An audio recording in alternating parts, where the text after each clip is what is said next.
इस समय हमें यह भी सोचना पड़ता है कि जितने शहीदों ने अपनी जान दी इस प्रदेश को बनाने के लिए, उनकी शहादत व्यर्थ नहीं होनी चाहिए। మనం ఇది కూడా ఆలోచించాలి. ఈ రాష్ట్రం ఏర్పడాలంటే ప్రాణత్యాగం చేసిన యువకుల యొక్క ఆలోచన ఈ రాష్ట్ర పురోగతిలో ఉందా లేదా, వాళ్ళ ఆలోచనలకు అనుగుణంగా ఈ రాష్ట్రం నడుస్తుందా లేదా అనే విషయాన్ని మనం ఆలోచించాలి. तो आज यहाँ खड़े हुए मैं आपके प्रदेश की जो हालात हैं, जो आपकी समस्याएं हैं, जो आपके मुद्दे हैं, उनके बारे में बात करना चाहती हूँ।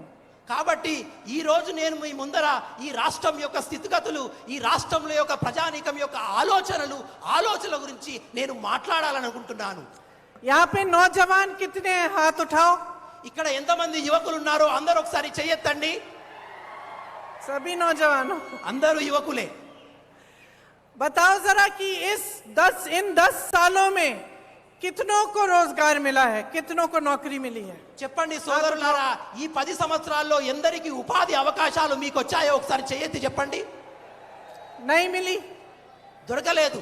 आपको मालूम है कि आपका प्रदेश बेरोजगारी में सबसे जो ऊंचे प्रदेश हैं, जिनमें सबसे ज्यादा बेरोजगारी है, उनमें से है। మీ అందరికీ తెలుసా సోదరులారా, దేశంలోనే నిరుద్యోగ సమస్యలలో మన తెలంగాణ రాష్ట్రం అత్యధిక పెద్ద స్థానంలో నిలబడి ఉంది.